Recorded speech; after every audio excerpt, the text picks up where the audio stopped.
Unfortunately, my mom was a teen mom, wasn't married, had me at 18 years old.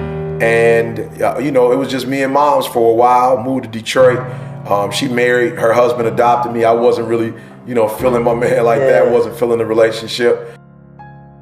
And so, just a downward spiral, didn't take school serious, didn't take life serious. And I end up at 16 so rebellious, so angry with my mom that I eventually got kicked out the house. I'm living in abandoned buildings, eating out of trash cans, hanging with the wrong group, just going the wrong way, man. And, one day I was like, man, I want better. I can't, I'm looking at guys on the block. You either end up in jail or you're dead. Like, you don't retire from the life that we were living. And I was like, it's not for me, man. Like, I gotta be able to do something better. And so I made my move. I got in a different environment. I started going to church, started dating this young lady who really, held me accountable. She's like, I'm going to college and I'm not dating a high school dropout. And so I end up getting my GED, going to college. And for real, a lot of people didn't believe in me. Your mom, came from nothing. Your daddy wasn't in your life. You didn't do well in school. So there's a journey for that type of person. And I was like, hey, not for me. I'm going to be somebody. And although people didn't believe, I always said, sometimes when you're running a company, when you first start a company, you got to be the CEO, the CFO, the COO. You got to be the administrative assistant, the mail clerk. You got to do everything. Mailman, you got to do it all. And so for my personal life, I became that person for me. And I want everybody to hear this. Now there are hundreds of people, maybe even thousands, I don't know, who believe in me. But it all happened because I believed in myself. So once you invest in yourself, people are willing to invest in you. And I get tired sometimes.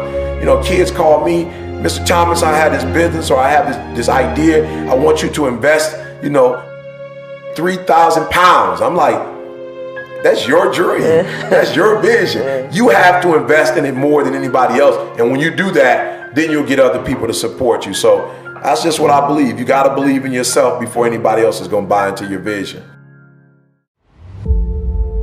For me, the one thing I love about my haters is they give me a perspective that my mother doesn't give me. My mom loves me so much that I think, there are times where she may want to correct me and she's like, I don't want to hurt his self-esteem. Or my wife, may not say a certain thing because she's like, I'm not 100% sure. I'm not in the field. Maybe I shouldn't say that. But I find that my haters say what's on their mind. And sometimes what they say is real. That there's some adjustments that I need to make. Now I don't take their hate and allow it to tear me down, but there are things that they say about me. I'll never forget this one guy who was hating on me, was talking about how I had 4 or 5 jobs.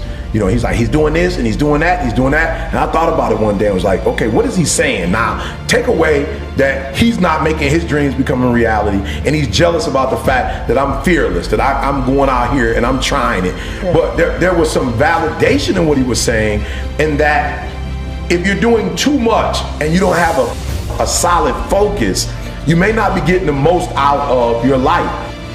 And I was like, you know what, this guy's, he's telling the truth. And so I started to narrow my focus. And I quit my job at Michigan State and started doing free, thank God it's money, and I'm traveling across. So the dude was right. There were a couple things that I was doing that was really taking me away from going from good to great. The job was, my wife loved the stability. She loved the 401k, the health plan. I was getting a steady check. My wife loved that. When I left that job did not allow me to come to London because I can only take off for so many weeks. I only had so much time off. So honestly, nobody else was courageous enough to say, this guy's got 4 or 5 jobs, but this guy, he's doing too much. And I sat down one day and said, you know what, he might be right. And then what I love about my haters as well is that I know they don't want me to succeed. So there are times, honestly, when I'm thinking about sleeping in, I'm like, my haters would love this. Or making an error. I'm on the road and I'm, thinking about maybe doing something I don't have no business doing. And I'm thinking, how would my hater like to see this in the newspaper? They take this and laminate this and put this on the wall. They put this on the wall. They probably start their own blog and start their own radio show and just talk about, I told you so. I told you he wasn't the father you thought he was, or the husband you thought he was, or I told you he didn't have the integrity that you think that he had. And so those are the 2 ways that I use my haters to push me, to a place where my loved ones, and trust me, my loved ones have supported me, in ways I can't even imagine. But my haters have given me that extra, that edge, that advantage, that I know that they're always in the backdrop waiting for me to make a mistake. They're waiting for me to fall. They're waiting for me. They're waiting for me, to come out with a video that doesn't represent, the videos I've done before. They're waiting. And so I'm going to keep them waiting. Good looks so close to great. Some of the characteristics are so the traits are so close, but it's not. And so that's why I hate good, because it looks like great. It's not, but average, man, average people, they don't serve my food properly. They don't pick me up when they said they were going to pick me up. They say 8, but they meant 9, and I tell people the reason why I'm so aggravated is because, for real, honestly, and this may sound weird to you guys in the studio, but if you burn down my house, as much as it may, be like, oh, you burned down my house, I can buy another one. And they can actually, my grandmother's house was burned down about 5 years ago, and we grew up in that home. Listen to me, guys. They redid the house. It looks exactly like the house we grew up in. It's not the house, but it looks exactly like the house. You could take my money out the bank, guys, and I could get a couple more engagements and I can put that money back. But once you take time from me, I can never get that back again. I can never get yesterday back. I can't get a second back in 2012. I can't get it back. So I take time so serious, because it's the only commodity that once it's spent, you can never regain it. And so average people don't understand the importance of time.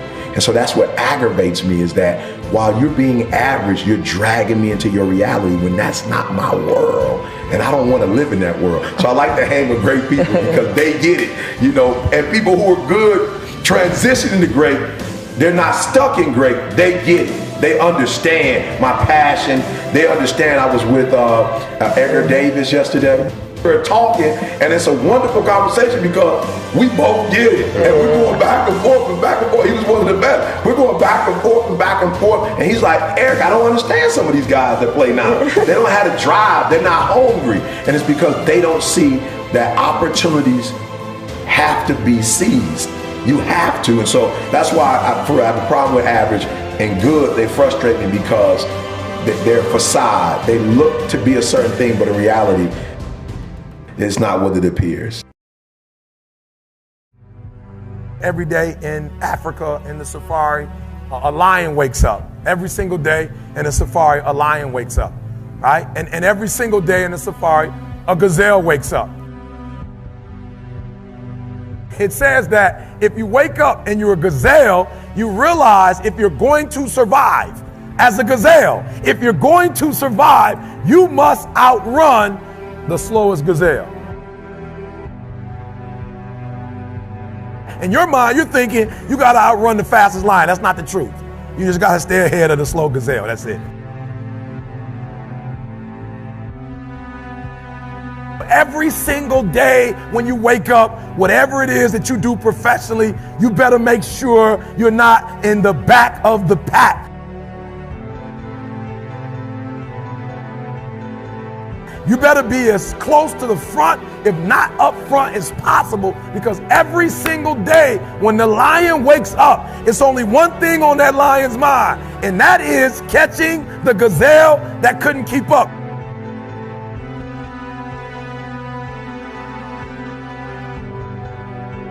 What the gazelle realizes is that the way it operates, that the way it performs, that the way it goes about its daily business is contingent upon life and death.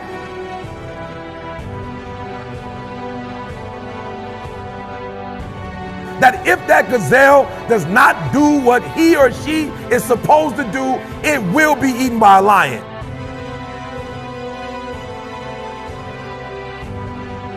Even if you are a lion, and you have the advantage that when the sun comes up, if you are a gazelle or a lion, you better get to running. Because if you are a lion, a gazelle is still not going to come to you and say, just eat me.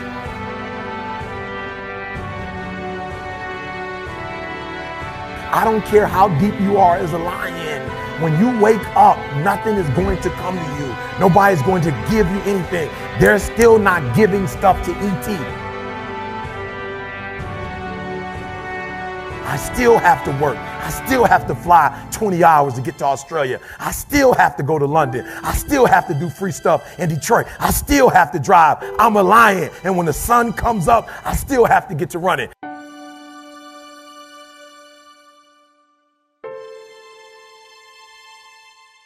Here's the challenge though. I asked myself when I read that story, that's what's on the surface.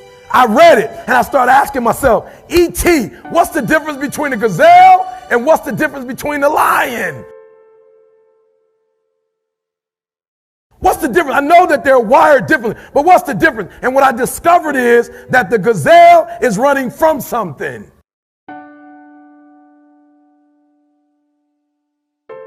The gazelle is running from something. So as long as the lion is chasing the gazelle is running. But as soon as the lion stops chasing the gazelle, it stops.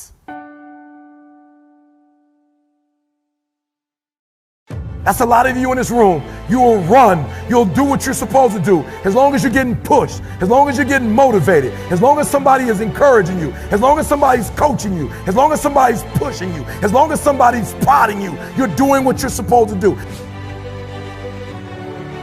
As long as somebody's calling you, as long as someone is enticing you, as long as somebody's giving you rewards, you're moving. But as soon as that stops, you stop.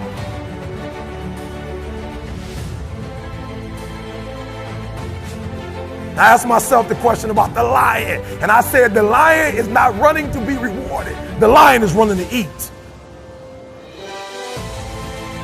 Every single day, the lion is running to eat because the lion realizes when he kills the gazelle, not only does he eat the gazelle, but he brings it back home.